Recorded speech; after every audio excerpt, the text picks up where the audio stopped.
जय हिंद दोस्तों, स्वागत है आपका अपने YouTube channel math with an Mukesh में, जिसमें कि हम लोग NCERT मैथ का अध्ययन कर रहे हैं। और इसमें हम लोग क्लास 11th का अभी क्लास कर रहे हैं और क्लास 11th के या पहला चैप्टर हम लोग पढ़ रहे हैं, जिसका कि नाम है सेट्स। सेट के बारे में हम लोग पूरा अध्ययन कर चुके हैं, सारे एक्सरसाइज बना चुके हैं उनका। और सेट किसको कहते हैं, सेट को किस तरह लिखा जाता है, और सेट को रिप्रेजेंट करने की क्या क्या विधियां हैं, ये सारे चीज़ों का अध्ययन हम कर चुके हैं। आज हम लोग पढ़ेंगे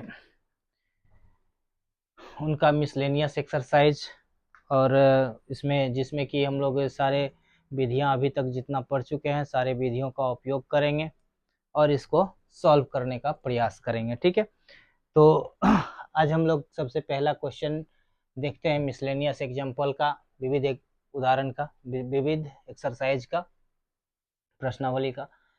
कर रहा है decide among the following sets which set are subset of one and another. कर रहा है कि इसमें आपको डिसाइड करना है कि कौन सा एक दूसरे का सबसेट है या नहीं है। तो इसको डिसाइड करने के लिए इसमें तो जैसे बी दिया हुआ, सेट बी दिया हुआ है, या तो 2 4 6 या रोस्टर फॉर्म में दिया हुआ है, या भी रोस्टर फॉर्म में दिया हुआ है, या भी रोस्टर फॉर्म में है। सिर्फ सेट ए रोस्टर फॉर्म में नहीं है, जिसको हम क्या करेंगे, सबसे पहले रोस्टर फॉर्म में लिख लेंगे या टेबुलर फॉर्म में लिख लेंगे। तो सेट ए बराबर क्या होगा, देखिए क्या कह रहा है, x such that x is member of R and satisfying x square minus 8x plus 12 is equal to 0। तो इसका सबसे पहले सॉल्यूशन निकाल लेंगे, एक्स स्क्वायर माइनस 8x ना, x square minus 8x plus 12 is equal to 0। अब देखिए x square minus 8x plus 12 ये क्या है, द्विघात समीकरण। द्विघात समीकरण के बारे में आप लोग पिछली कक्षा में पढ़ चुके होंगे। ठीक है, इसको अब हम लोग तोड़ते हैं। तो हमको 12 को इस तरह से तोड़ना है कि वो क्या हो जाए, 8 हो जाए। 12 को हम लोग क्या सब लिख सकते हैं, 6 2 जा 12, 6 इंटू 2 इज इक्वल टू क्या हो जाएगा 12, और 6 और 2 को ऐड करेंगे तो 8 आ जाएगा। तो इसको हम लोग क्या लिख सकते हैं, या x square minus 2x minus 6x plus 12 is equal to 0, इस तरह से लिख सकते हैं। या देखिए क्या हो जाएगा, इसमें क्या कॉमन आ जाएगा, इसमें -2 कॉमन आ जाएगा, सॉरी इसमें x कॉमन आ जाएगा ना, या इस दोनों में x कॉमन ले लेंगे तो क्या बन जाएगा, x माइनस 2 बच जाएगा। इसमें -6 कॉमन ले लेंगे तो x माइनस 2 बच जाएगा इज इक्वल टू 0। या देखिए अब इस दोनों में x माइनस 2 कॉमन आ जाएगा तो x minus 2 into x minus 6 is equal to क्या हो गया 0।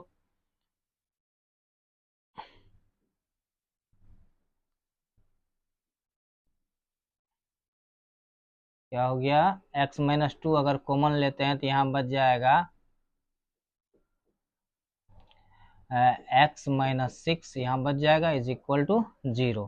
या देखिए x इज इक्वल टू 2 और x इज इक्वल टू 6, 2 या 6 इसका हो जाएगा, तो इसका मेंबर क्या हो जाएगा 2 एंड 6। अब हम देखते हैं b बराबर क्या दिया गया है, b बराबर आपको दिया गया 2 4 6, और c इज इक्वल टू क्या दिया गया है 2 4 6 8 सोन। तो ये क्या है, समप्राकृतिक संख्या, समप्राकृतिक संख्या 2 4 6 8 हो गया। और d बराबर आपको क्या दिया गया है, d इज इक्वल टू 6। ठीक है, अब देखिए इसमें से कौन किसका सबसेट है, इसमें देख के हम आसानी से लिख सकते हैं। देखिए a का टोटल मेंबर b में है, तो इसीलिए क्या हो जाएगा, a is subset of b हो गया। उसके बाद देखिए क्या a c का सबसेट है, तो है, 2 और 6 इसमें भी है, तो a is subset of c। ठीक है, ए इज सबसेट ऑफ सी। चलिए उसके बाद देखिए ए डी का सबसेट है, नहीं है। अब बी में आइए, बी बी ए का तो सबसेट हो ही नहीं सकता है क्योंकि इसमें एक्स्ट्रा मेंबर 4 दिया गया है। अब बी सी का सबसेट है तो B is subset of C, B is subset of C है क्योंकि जितना बी का मेंबर है वही वह सब मेंबर सी में भी है। उसके बाद देखिए क्या बी डी का सबसेट है, नहीं है क्योंकि इसका मेंबर जितना है उतना मेंबर डी में है ही नहीं। अब इधर से देखते हैं क्या सी डी का सबसेट है, नहीं है। अब इधर से उल्टा के देखते हैं क्या डी ए का सबसेट है, हाँ है, क्या है कि 6 इसमें भी है 6 इसमें भी है, तो डी इज सबसेट ऑफ ए। चलिए उसके बाद देखिए क्या डी सी का सबसेट है, तो है, D is subset of C, क्या है कि 6 इसमें भी है इसमें भी है। अब देखिए डी बी का सबसेट है, तो है, D is subset of B. ठीक है, उसके बाद अब तो कोई नहीं बचा, इतना ये सारा क्या हो गया, इसका आंसर हो गया। समझ में आ गया, एकदम आसान सा है, कोई कुछ इसमें करना ही नहीं है। चलिए नेक्स्ट, अब क्वेश्चन नंबर 2 देखते हैं। In each of the following determine whether the statement is true or false. If it is true, prove it, and if it is false, then give the example. ठीक है, अब पहले देखते हैं, if x is member of a and a is member of b, then x is member of b। अब देखते हैं कि मान लेते हैं, एग्जाम्पल ले लेते हैं इसका मान लेते हैं, let a is equal to x y. ठीक है, तो x is member of a हो गया। उसके बाद देखिए a is member of b, अब b बराबर क्या मानना पड़ेगा हमको, x इज मेंबर ऑफ, यहाँ क्या है, x is member of a है, तो a में x का सदस्य है। अब क्या कह रहा है कि a is member of b, तो इसमें सेट a पूरा का पूरा आ जाएगा। ठीक है, एक्स वाई, यहाँ पर एगो जेड ले लेते हैं। ठीक, तो सेट बी इस तरह का बन गया। अब कह रहा है then x is member of A B, क्या एक्स इसका मेंबर है, बी का मेंबर है, एक्स बी का मेंबर है, नहीं है क्योंकि एक्स वाई एक सेट के रूप, एक मेंबर के रूप में बी में है, तो यह सेट इसमें नहीं है। ठीक है, तो ये क्या हो गया, फॉल्स हो गया। तो ये क्या हो गया आपका, फॉल्स हो गया। ठीक, अब आइए, A is subset of B and B is member of C, then A is member of C। अब इसको लेते हैं, देखिए क्या कर रहा है, A is subset of B, तो मान लेते हैं लेट A बराबर ए बी। ठीक है, या इस तरह से लिखिए, एक दो लेते हैं, थोड़ा लिखने में आसान रहेगा। ए इज मेंबर ऑफ ए का मेंबर 1 2 है, बी बराबर मान लेते हैं, क्या कह रहा है, A is subset of B and B is member of C, तो बी बराबर मान लेते हैं हम लोग 1 2 3। ठीक है, इसीलिए क्या हो जाएगा, A is subset of B. ठीक है, इतना तो हो गया। अब क्या कह रहा है, B is member of C, तो सी बराबर सेट सी बराबर क्या हो जाएगा, सेट सी बराबर मान लेते हैं 1 2 3। ठीक है, कोमा 4, ये हो गया सेट सी। तो अब कह रहा है क्या A is subset of, A is member of C होगा क्या, ए, अब देखिए कि क्या ए जो है सेट ए सी में है, इसमें सेट सी में है, नहीं है क्योंकि यह जो 1 2 3 आप देख रहे हैं, यह एक मेंबर के रूप में यहाँ काम कर रहा है, किसके लिए, सेट सी के लिए, तो सिर्फ एक नंबर मेंबर के लिए काम कर रहा है, इसीलिए 1 2 इसमें तो अलग से है नहीं, इसीलिए ए इज नॉट, इसीलिए ए इज नॉट मेंबर ऑफ सी। अब ए सी का मेंबर नहीं है, तो यह भी फॉल्स हो जाएगा। यहाँ दिया है सी, तो यह भी फॉल्स हो गया।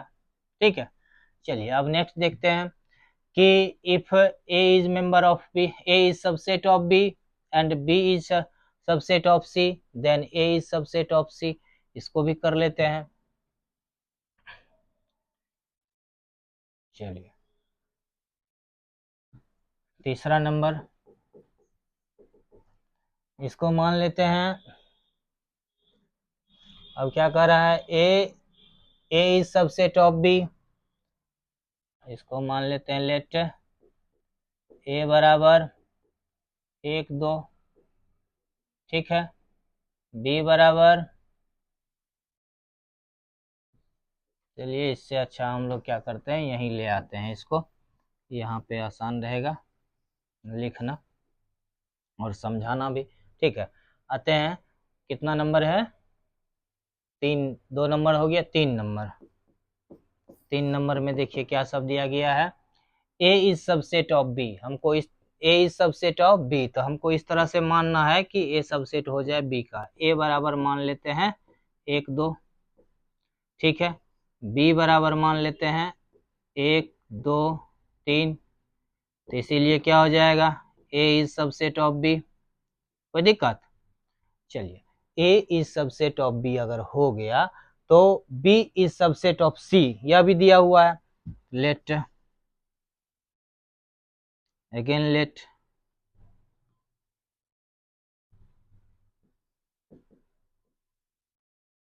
अगेन लेट सी बराबर, इस तरह से मानना है सी का कि बी उसका सबसेट हो जाए। तो यहां मान लेते हैं 1 2 3 4, तो इसीलिए क्या हो जाएगा, बी इज सबसेट ऑफ सी। ठीक है, बी इज सबसेट ऑफ सी। अब बी सबसेट हो गया सी का। अब यहाँ देखिए कि क्या ए सी का सबसेट है, ए सी का सबसेट है। यहाँ देखिए ए में 1 2 मेंबर है, सी में 1 2 3 4 मेंबर है, तो इसीलिए क्या हो जाएगा, A is subset of C. यह सही है, यह सही है, तो यह भी सही हो जाएगा, ट्रू। ठीक है, चलिए अब आते हैं, A is not subset of B, B is not subset of C, then A is not subset of C. क्या यह सही हो सकता है,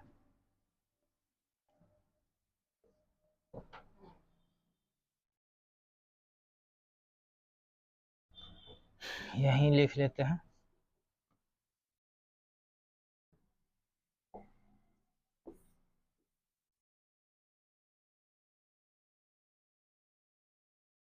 कभी कभी जो है ना इरेजर उल्टा करके सेंसर उसका काम नहीं करता है, जिस कारण से यहाँ अलग से सेलेक्ट करना पड़ जाता है। ठीक है, आइए हम लोग 4 नंबर में अब आते हैं। 4 नंबर क्वेश्चन कह रहा है कि A is not subset of B, तो मान लेते हैं लेट ए बराबर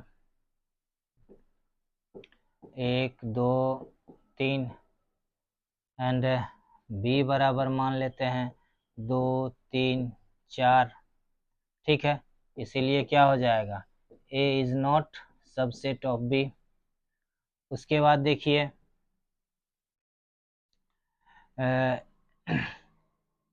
सी बराबर मान लेते हैं 3 4 5, या इस तरह से भी तो हम मान सकते हैं, इस तरह से मान सकते हैं 1 2 3 5, इस तरह से भी तो हम सी को मान सकते हैं। तो यहाँ देखिए क्या हो जाएगा, इसीलिए B is not subset of, B is not subset of, काहे मेंबर लिखा जा रहा है, B is not subset of C. यहाँ तो दिख रहा है सीधा सीधी बी जो है सी का सबसेट नहीं है, लेकिन यहाँ पर देखिए ए सी का सबसेट है, बट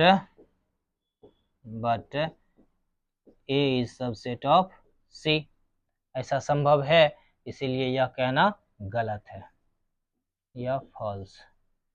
समझ में आ रहा है, एकदम आसान है, कुछ नहीं है इसमें। ठीक है, ये हो गया फॉल्स। अब देखिए x is member of A and x is not subset of b, then x is member of b। क्या यह संभव है? इसको गौर कीजिए, इसको गौर करते हैं हम लोग क्वेश्चन नंबर 5 में कि x इज मेंबर ऑफ ए, तो मान लेते हैं लेट ए बराबर एक्स वाई, ठीक, बी बराबर मान लेते हैं वाई जेड, ठीक है, देन बी बराबर वाई जेड, देन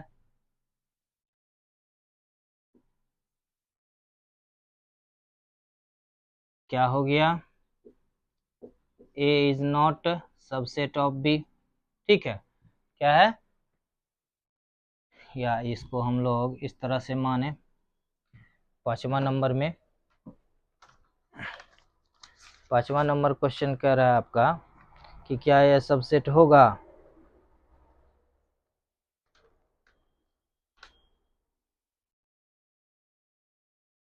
दो का 5वां है ना, ठीक है,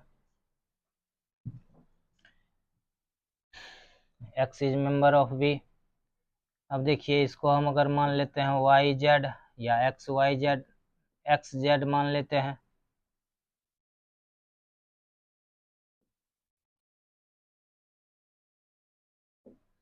वाई जेड अगर इसको मान लें तो हम क्या देखते हैं, A is not subset of B and X, then x is member of B.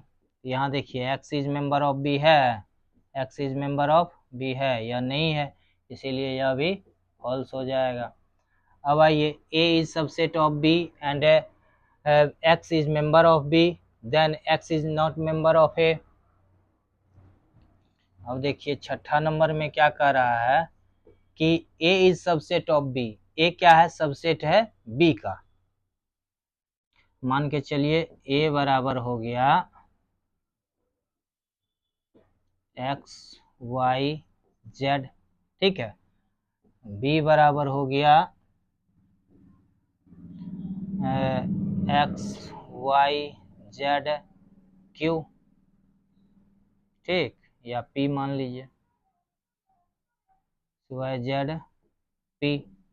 अब यहाँ हम क्या देख रहे हैं कि A is subset of B, A subset है बी का, so A is subset of B, या तो हो गया या करेक्टेरियर फॉलो हो गया। अब देखिए x is not member of b, अब कह रहा है कि x b का मेंबर नहीं है, तो x b का मेंबर नहीं है, then x is not member of a, तो x a का मेंबर नहीं होगा, यह जरूरी है। इसको इस तरह से नहीं, हम इस तरह से मानते हैं, मान लीजिए लेट a बराबर x is not member of b, तो इसको हम लोग मान लेते हैं एक्स वाई जेड, ठीक, और बी बराबर मान लेते हैं एक्स वाई जेड पी, ठीक है, तो then A is subset of B, यह तो सही है। अब देखिए X is subset of B हो गया, अब कह रहा है कि X is not member of B हो, अगर एक्स बी का मेंबर नहीं हो तो एक्स ए का भी मेंबर नहीं होगा, एक्स बी का मेंबर नहीं है, तो अगर एक्स बी का मेंबर नहीं है तो एक्स ए का भी मेंबर नहीं होगा। If X is not member of B then x is not member of A का भी मेंबर नहीं होगा, यह क्या है, सही है, ट्रू है, सत्य है, ये ट्रू हो गया। चलिए अब आते हैं अगले क्वेश्चन में, क्वेश्चन नंबर 6 तक आ गए। अगला क्वेश्चन कह रहा है यदि ए बी तथा C, A B and C B the set such that A union B is equal to A union C, then A intersection B is equal to A intersection B is equal to A intersection C, then show that B is equal to C.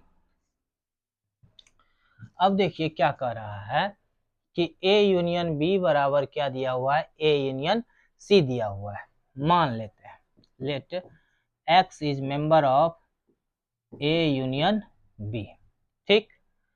A union B का member है तो then क्या हो जाएगा, then X is member of A और X is member of B, ये होगा।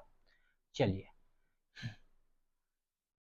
According to question, अब देखिए अगर हम X is member of A union B माने हैं तो X is member of A union C भी हो जाएगा, क्योंकि A यूनियन B बराबर A यूनियन C दिया गया है, क्योंकि A यूनियन B बराबर A यूनियन C या गिवन है। अब आइए तो क्या हो जाएगा, then X is member of A और X is member of C, कोई दिक्कत। चलिए अब नेक्स्ट देखते हैं ना। अब कह रहा है कि A इंटरसेक्शन B बराबर A इंटरसेक्शन C, मान लेते हैं X is member of A intersection B, तो क्या हो जाएगा, तो X is member of A and X is member of B, ठीक। इसीलिए अब चूंकि X is member of A and X is member of C, क्यों होगा, क्योंकि गिवन क्या दिया हुआ है, given A intersection B is equal to A union A intersection C ना,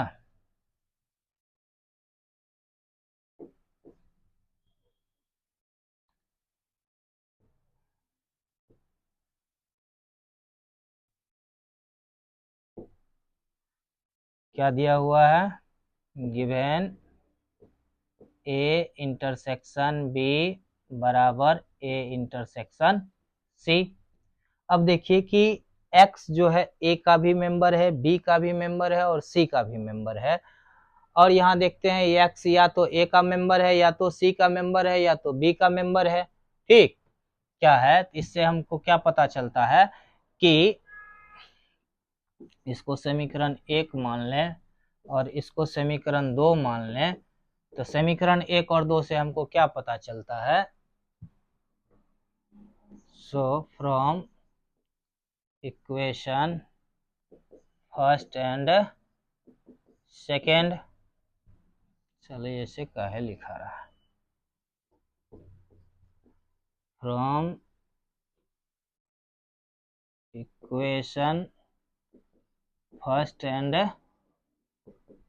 सेकेंड we found that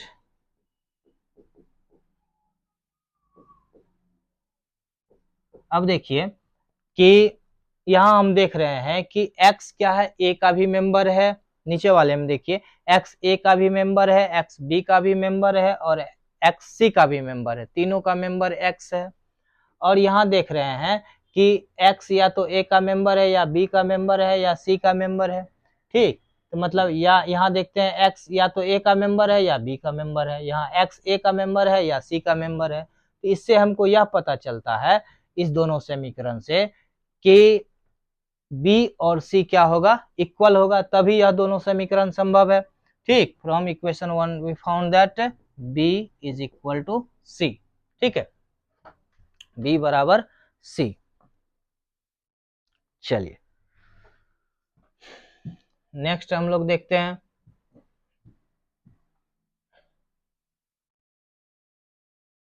ठीक। अब अगला हम लोग देखते हैं चौथा number so that following 4 conditions are equivalent, कह रहा है कि नीचे वाला 4 जो इक्वेशन कंडीशन दिया गया है यह क्या है, समान है, ठीक है। अब यह कैसे समान है, इसको हम लोग देख लेते हैं। कह रहा है कि A is subset of B, ए क्या होना चाहिए, सबसेट ऑफ बी होना चाहिए। तो ए माइनस बी बराबर क्या होगा, 5 होगा, और ए यूनियन बी बराबर बी होगा, और ए इंटरसेक्शन ए बराबर ए होगा। इसके लिए हम लोग थोड़ा सा क्या करते हैं, एग्ज्यूम कर लेते हैं, मान लेते हैं। मान लेंगे तो उसको बनाना आसान हो जाएगा। ठीक है, तो मान लेते हैं, लेट सेट ए बराबर 1 2 3। ठीक है,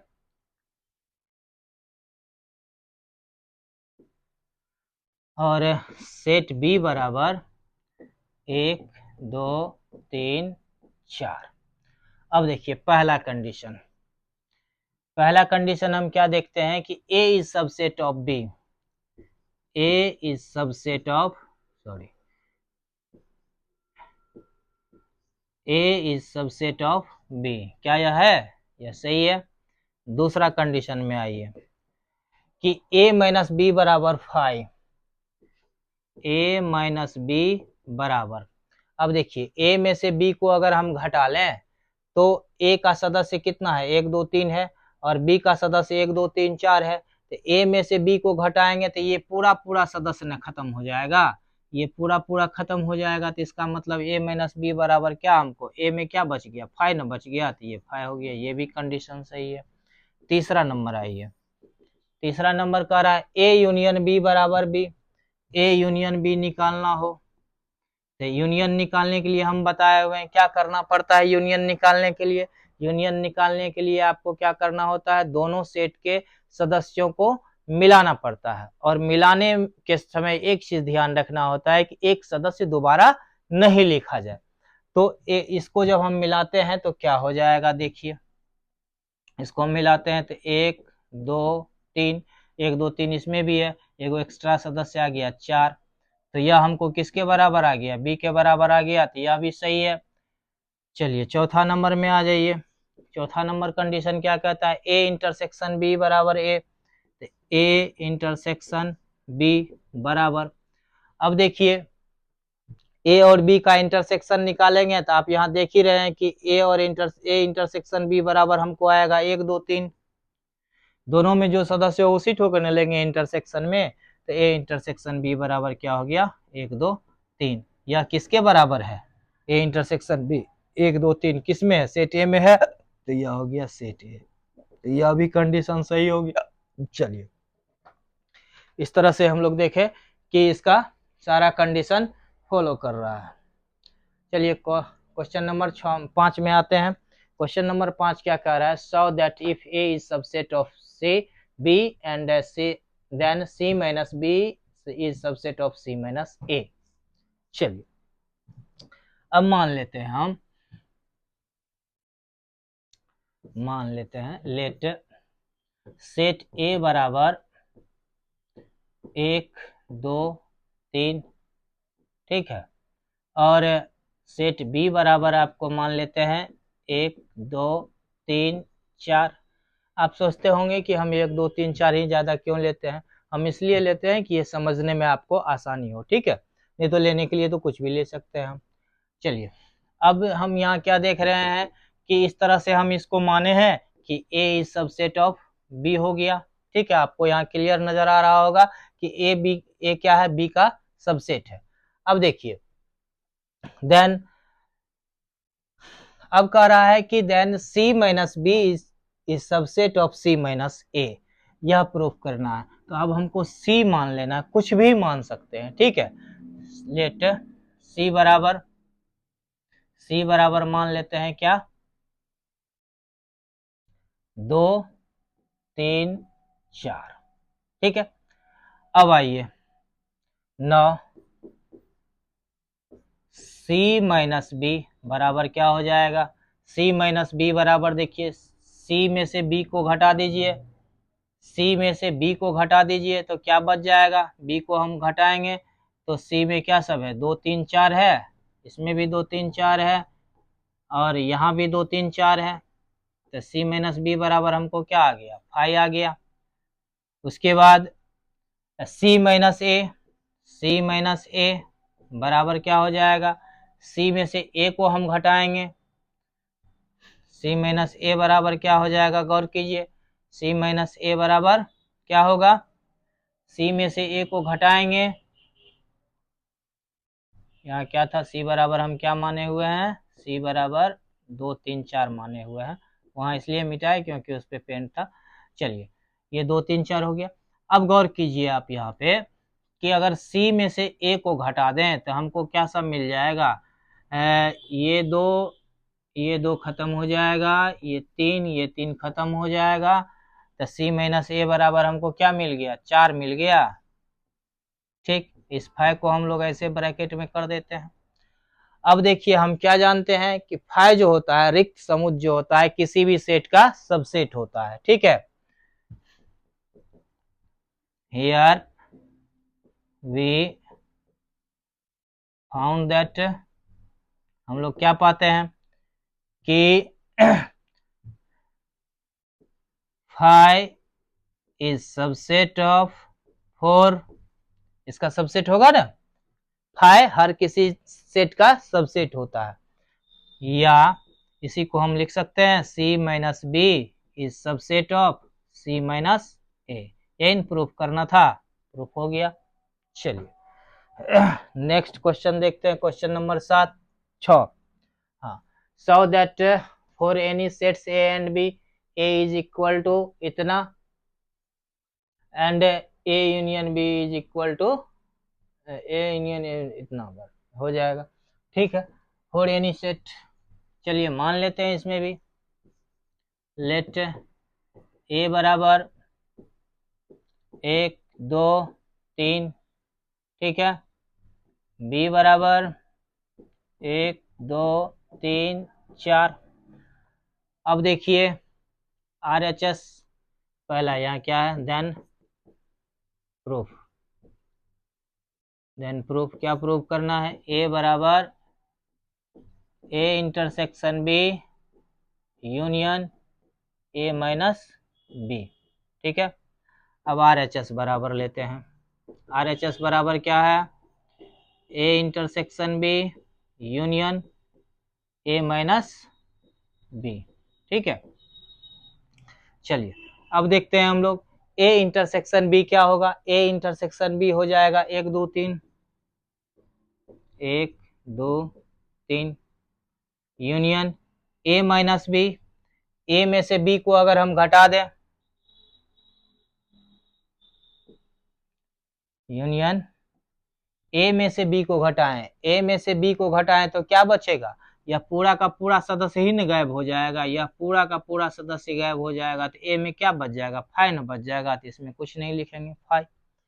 अब देखिए, अब 1 2 यह सेट और उसमें 5 को हम यूनियन करेंगे, तो किसी भी सेट में यूनियन करते हैं 5 से तो वो क्या होता है, वही सेट हमको देता है, इसीलिए यह क्या हो जाएगा, 1 2 3 आ जाएगा। अब देखिए यह 1 2 3 किसके बराबर है, 1 2 3 देखते हैं, सेट ए के बराबर है, बराबर क्या हो गया, सेट ए हो गया। ये न प्रूफ करना था, बराबर LHS आ गया। ठीक, इसको दूसरे प्रोसेस से भी कर सकते हैं, लेकिन यह सबसे आसान है और समझने में भी आसान है। ठीक है, इसलिए इसी से हम लोग करेंगे। चलिए नेक्स्ट देखते हैं, ए यूनियन बी माइनस ए, क्या प्रूफ करना है, टू प्रूफ, क्या प्रूफ करना है, ए यूनियन बी माइनस ए बराबर ए यूनियन बी। ठीक है, अब LHS बराबर लेते हैं, LHS बराबर क्या हो जाएगा, ए यूनियन बी माइनस ए। चलिए अब देखिए ए सब, ए का मेंबर कौन सब है, 1 2 3, तो यहाँ लिख लेते हैं 1 2 3 यूनियन बी माइनस ए, बी में से अगर हम ए को घटाते हैं तो इसको 1 2 3 तो खत्म हो जाएगा, बच जाएगा खाली 4, यहाँ बच गया 4। ठीक है, बराबर क्या हो गया, 1 2 3 एंड 4, कोई दिक्कत। चलिए अब इसको अब ले लेते हैं RHS, RHS बराबर क्या है, ए यूनियन बी बराबर क्या हो जाएगा, अगर हम ए यूनियन बी करें, इस दोनों का सम्मिलन ज्ञात करें तो क्या होगा, 1 2 3 तो होबे करेगा, अब बाद बाकी एक्स्ट्रा सदस्य क्या आ रहा है 4, तो यह हो जाएगा 1 2 3 4। हम क्या देखते हैं LHS का भी वैल्यू 1 2 3 4 आया है और RHS का वैल्यू भी 1 2 3 4 आया है, तो यह क्या है समान है, इसीलिए A union B minus A is equal to A union B। ये न प्रूफ करना था।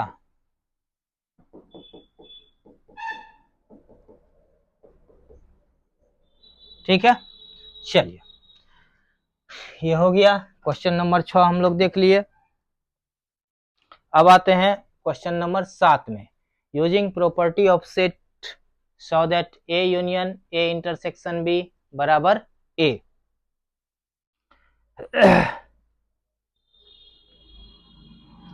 क्या कह रहा है पहला नंबर, अभी ये बनाए थे हम लोग A union A intersection B बराबर क्या हो जाएगा A। चलिए इसको हम लोग मान लेते हैं, मान के ही बनाने में ये ज़्यादा समझ में आएगा आपको। ठीक है, इसीलिए इसको मान लेते हैं। लेट सेट A बराबर A B C and set B बराबर मान लेते हैं B C एंड D। चलिए अब देखते हैं, अब पहला नंबर में आ जाते हैं। पहला नंबर क्या है, यही था पहला, चलिए इसी को पहले मान के यहीं से सेट में दूसरा नंबर भी बना लेंगे। तो LHS बराबर हम क्या देख रहे हैं, LHS बराबर दिया हुआ है A union A intersection B। ठीक है, बराबर देखिए A का सेट है A B C union A intersection B। A intersection B हम लोग निकालेंगे तो क्या हो जाएगा B और C इंटरसेक्शन करेंगे, B इसमें भी है और C दोनों में है, तो क्या हो जाएगा तो BC हो जाएगा BC। तो बराबर क्या हो जाएगा ABC। ठीक है, बराबर देखिए ABC किसका सदस्य है A का सदस्य है, तो बराबर हो गया A, तो बराबर हो गया RHS, प्रूव्ड हो गया। चलिए दूसरा नंबर में आइए, A intersection A union B बराबर A। चलिए LHS से स्टार्ट करते हैं, सेट जो एग्ज्यूम यहाँ किए हुए हैं इसी को हम लोग वहाँ भी ले लेंगे। चलिए A इंटरसेक्शन A का वैल्यू क्या हो जाएगा A B C, उसके बाद इंटरसेक्शन A यूनियन B मिलाएंगे तो क्या हो जाएगा A B C D, A B C and D। आइए बराबर में अब देखिए क्या होता है, इसको जब इंटरसेक्शन हम करेंगे तो क्या होगा ABC इसमें भी है ABC इसमें भी है, इसमें खाली एक्स्ट्रा D है तो उसको छाड़ देंगे हम लोग, तो क्या हो जाएगा A B C। यह किसके बराबर है, यह देखिए किसके बराबर है सेट A के बराबर है, तो बराबर क्या हो गया सेट A। ठीक है, बराबर में आ गया RHS प्रूफ। ठीक है, इसको हम दूसरे तरीका से भी बना सकते हैं, x मान लेंगे, x मान के इसको हम बना सकते हैं। ठीक है, उससे ज्यादा ये समझने में आसान है, इसीलिए हम इस तरीका से आपको बता दिए। चलिए नेक्स्ट में आते हैं हम लोग क्वेश्चन नंबर 8। क्वेश्चन नंबर 8 कह रहा है so that A intersection B बराबर A intersection C need not implies B is equal to C। ठीक है, कि कह रहा है कि A इंटरसेक्शन B बराबर A इंटरसेक्शन C है, तो यह जरूरी नहीं है कि B बराबर C ही हो। तो हम इसके लिए भी एक एग्ज्यूम करते हैं, मान लेते हैं लेट सेट A बराबर 2 3 4। ठीक है, सेट B बराबर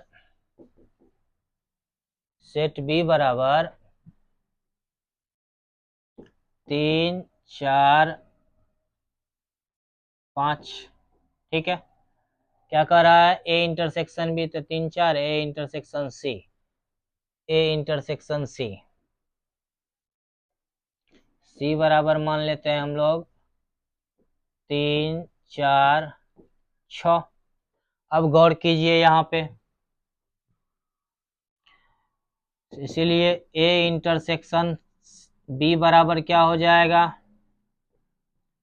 ए इंटरसेक्शन बी निकालेंगे तो हमको 3 4 आ जाएगा। अब देखिए एंड ए इंटरसेक्शन सी बराबर क्या हो जाएगा, ए और सी में देखते हैं तो हम लोग 3 4 पाते हैं कि कॉमन है, इसीलिए ए इंटरसेक्शन सी बराबर भी 3 4 हो गया। अब यहाँ हमको क्या नजर आ रहा है, ए इंटरसेक्शन बी बराबर 3 4 एंड ए इंटरसेक्शन सी बराबर 3 4, मतलब यह क्या है, दोनों इक्वल है, इसीलिए ए इंटरसेक्शन सी बराबर A intersection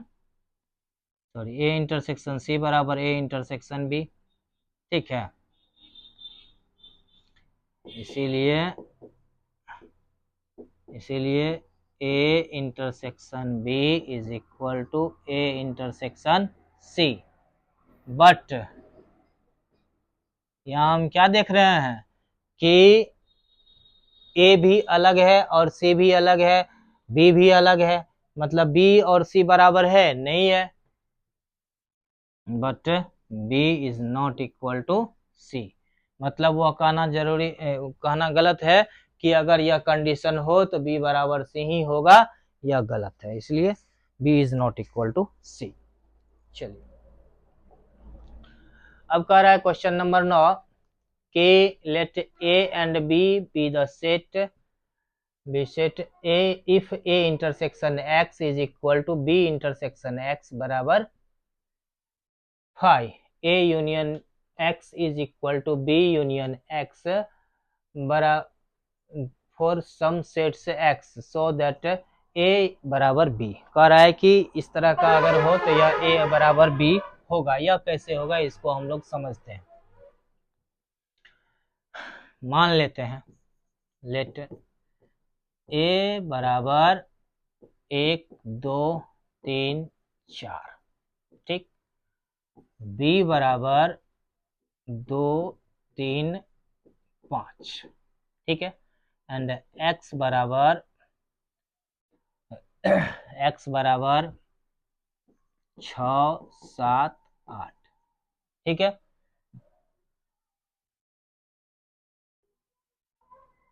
for some set and A union X बराबर बी यूनियन एक्स। अच्छा, ए यूनियन एक्स बराबर बी यूनियन एक्स यह दिया गया है ना,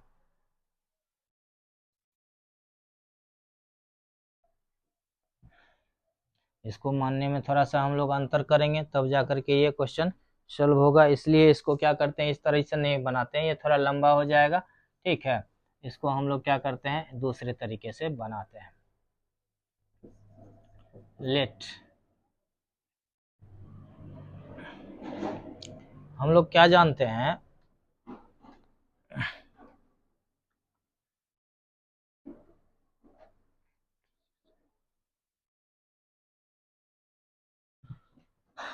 अब देखिए अकॉर्डिंग टू थ्योरी के अनुसार हम लोग क्या जानते हैं, ए बराबर क्या हो सकता है, A union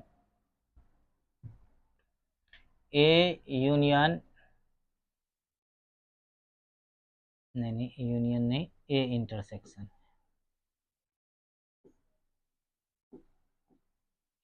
intersection B union C, ठीक है, या यहाँ सी नहीं लेकर के हमको एक्स दिया हुआ है तो एक्स ले लेंगे, ठीक है, तो A intersection B union X, A union X, ठीक है। अब देखिए ए बराबर हम लिख सकते हैं क्या कि A intersection A union x, इस तरह से हम लोग लिख सकते हैं, या ए बराबर ए इंटरसेक्शन, अब देखिए कि ए यूनियन एक्स को हम लोग क्या लिख सकते हैं अगर हम इसको तोड़ना चाहें तो क्या लिखेंगे, A intersection A union A intersection x लिख सकते हैं। A intersection A union A intersection x लिख सकते हैं।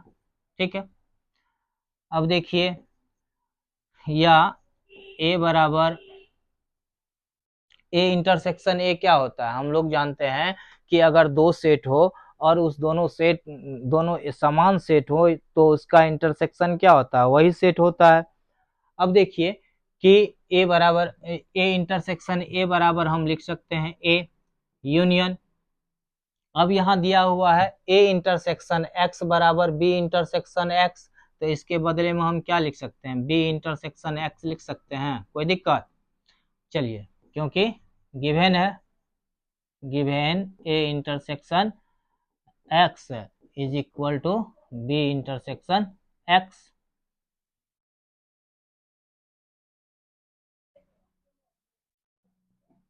बी इंटरसेक्शन एक्स, ठीक है। या देखिए, इसको हम क्या लिख सकते हैं, ए बराबर A union B intersection A union X, ठीक है। या इसको हम लिख सकते हैं A union B intersection A union X हो गया। अब इस दोनों में ए इंटरसेक्शन करेंगे तो हमको क्या आ जाएगा, अब देखिए, या ए बराबर ए यूनियन बी, उसके बाद intersection A union X, A union X बराबर आपको क्या दिया गया है, B union X, B union X दिया गया है, ठीक है, बी यूनियन एक्स दिया गया है। अब यहां देखिए कि ए बराबर क्या हो गया, A union B intersection B union X. अब इस दोनों में इंटरसेक्शन अगर हम करेंगे तो हम क्या देखते हैं कि इसमें भी बी है, इसमें भी बी है और इसमें भी बी है, उसमें भी यूनियन के रूप में है, तो इसका जब इंटरसेक्शन निकालेंगे तो वो क्या हो जाएगा, बी के बराबर ना हो जाएगा, तो बराबर हो गया बी। यही न प्रूफ करना था, एल एच एस बराबर आर एच एस, प्रूफ, यही ना आपको प्रूफ करना था। चलिए नेक्स्ट नंबर क्वेश्चन चलते हैं। ये समझ गए आप लोग, समझना कुछ नहीं है, देखिए एक बार फिर से इसको समझा देते हैं, एक बार गौर कीजिए कि सेट ए को हम लिख सकते हैं इसके थ्योरी के मुताबिक ए बराबर A intersection A union x. इस दोनों को देखिए इंटरसेक्शन करेंगे तो ए हमको मिल जाएगा, तो मतलब ए को हम इस तरह से लिख सकते हैं। अब देखिए, अब इसका फार्मूला जो होता है, उस फार्मूला से हम क्या करते हैं, तो A intersection A union X है, तो हम क्या करेंगे, सबसे पहले इस दोनों को इंटरसेक्शन में लेंगे, फिर इस दोनों को इंटरसेक्शन में लेंगे और उसके बीच में यूनियन का चिन्ह लगा देंगे। तो इस दोनों को इंटरसेक्शन में ले लिए, A intersection A union A intersection x कर दिए। अब देखिए ए इंटरसेक्शन एक्स बराबर आपको दिया गया है कितना, ए बी इंटरसेक्शन एक्स, तो इसके बदले में हम यह लिख देंगे, ठीक, क्योंकि यह गिवन है आपको। अब देखिए फिर फार्मूला लगाएंगे, फार्मूला लगाएंगे ए यूनियन बी, इसको लिखेंगे, इस दोनों को लिखेंगे यूनियन करके, फिर इस दोनों को यूनियन करके लिखेंगे, बीच में इंटरसेक्शन लगाएंगे जैसा कि हम लोग फार्मूला में पढ़े हैं। तो A union B intersection A union X हो गया। अब देखिए ए इंटरसेक्शन बी जो है, sorry, A union B intersection A union X. अब देखिए यहाँ पर इसको हम इस तरह तत्काल छोड़ दिए। अब ए यूनियन एक्स कितना दिया हुआ है, ए यूनियन एक्स बराबर दिया हुआ है आपको बी यूनियन एक्स, तो ए यूनियन एक्स के बदले में हम लिख लिए बी यूनियन एक्स। अब देखिए कि A union B intersection B union X है, तो इस दोनों का अगर हम इंटरसेक्शन निकालेंगे तो हमको क्या मिल जाएगा, बी मिल जाएगा। तो यही ना प्रूफ करना था कि ए बराबर बी हो, तो यहाँ पर ए बराबर बी आ गया, यही हमको प्रूफ करना था, प्रूफ हो गया। चलिए अब क्वेश्चन नंबर 10 में आते हैं हम लोग। क्वेश्चन नंबर 10 क्या कहता है, find A find A, B and C such that A intersection B, B intersection C and A intersection C are non-empty sets and A intersection B intersection C बराबर 5। ठीक है, कह रहा है कि A B C इस तरह से मानिए आप कि A इंटरसेक्शन B और B इंटरसेक्शन C और A intersection C non empty set हो, लेकिन A B C का इंटरसेक्शन क्या हो जाए, 5 हो जाए। तो मान लेते हैं लेट A बराबर हो गया 1 2 3, ठीक है।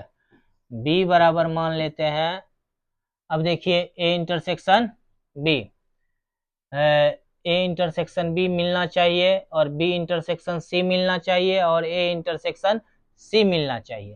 तो B इंटरसेक्शन C मानने के लिए तो यहाँ पर हम मान लेते हैं 2 और 3 4, ठीक है। और C बराबर हम मान लेते हैं 4 5, ठीक है। इसीलिए क्या हो जाएगा, A इंटरसेक्शन B बराबर कितना हो जाएगा, A इंटरसेक्शन B, इस दोनों का इंटरसेक्शन क्या हो जाएगा, यह दोनों मिल रहा है ना, तो हो जाएगा 2 3, ठीक है। उसके बाद B intersection C, B intersection C बराबर क्या हो जाएगा, B इंटरसेक्शन C बराबर B और C में मिलाइए, इस दोनों में क्या मिल रहा है हमको, 4 4 मिल रहा है, इस दोनों में हमको क्या मिल रहा है, 4 और 4 मिल रहा है, ठीक। इस दोनों में 4 4 मिल रहा है हमको, ठीक है। तो क्या हो जाएगा, B इंटरसेक्शन C बराबर हो जाएगा 4। उसके बाद देखिए A इंटरसेक्शन C,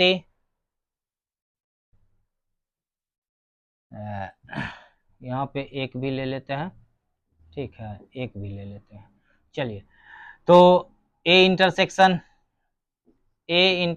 C बराबर क्या हो जाएगा, A इंटरसेक्शन C, A और C में हम देखते हैं क्या देख रहे हैं, A इंटरसेक्शन C हमको मिल रहा है, ये कलर ले लेते हैं, A इंटरसेक्शन C, A और C इस दोनों में हमको एक एक मिल रहा है। अब देखिए तो यहाँ हो जाएगा A इंटरसेक्शन C बराबर 1, but A intersection B intersection C बराबर हमको क्या मिलेगा, देखिए A में 1 2 3 है, इसमें 2 3 है लेकिन 1 नहीं है, इसमें देखिए 1 4 5 है। अब इसमें कोई ऐसा सदस्य है जो तीनों में मौजूद है, देखिए एक तीनों में है नहीं है, एक बी में नहीं है। अब दो देखिए, 2 ए और बी में है लेकिन सी में नहीं है। 3 देखिए, 3 ए और बी में है लेकिन सी में नहीं है। 4 देखिए, ए में भी नहीं है लेकिन बी और सी में है। तो मतलब ऐसा कोई भी सदस्य इसमें मौजूद नहीं है जो ए बी तथा सी तीनों में हो। इसका मतलब ये क्या हो जाएगा, बराबर हो जाएगा 5, बराबर एम्प्टी सेट हो जाएगा। ठीक है, यही ना प्रूफ करना था। इस तरह से हम इसको मान सकते हैं और इसको प्रूफ कर सकते हैं। तो इस तरह से आज हम लोग का प्रथम अध्याय सेट थ्योरी खत्म हो गया। सेट थ्योरी में हम लोग बहुत सारे चीजों के बारे में अध्ययन किए। पहला चीज पढ़े कि सेट किसको कहते हैं, सेट को किस तरह से लिखा जाता है, सेट को किस किस सेट का कौन सा प्रकार होता है, रिक्त समुच्चय क्या होता है, उप समुच्चय क्या होता है, परिमित समुच्चय क्या होता है और परिमित समुच्चय क्या होता है। उसके बाद यूनिवर्सल सेट क्या होता है, सार्वत्रिक समुच्चय क्या होता है। उसके बाद सबसेट उप समुच्चय क्या होता है। उसके बाद दो सेट का हम अंतर कैसे ज्ञात करते हैं। उसके बाद हमने सीखा कि सेट का पूरक किस तरह से निकालते हैं। ठीक है, इस तरह से हम लोग सारे चीजों का अध्ययन कर लिए, उसका विविध प्रश्नावली बना लिए और इस सेट का हम डायग्राम कैसे बनाते हैं वो भी सीख चुके हैं। ठीक है, तो इस तरह से हम लोग का सेट का पूरा अध्याय आज खत्म होता है। आप लोग इसके PDF को यहाँ से डाउनलोड कर सकते हैं। आज का क्लास यहीं खत्म करते हैं। जय हिंद।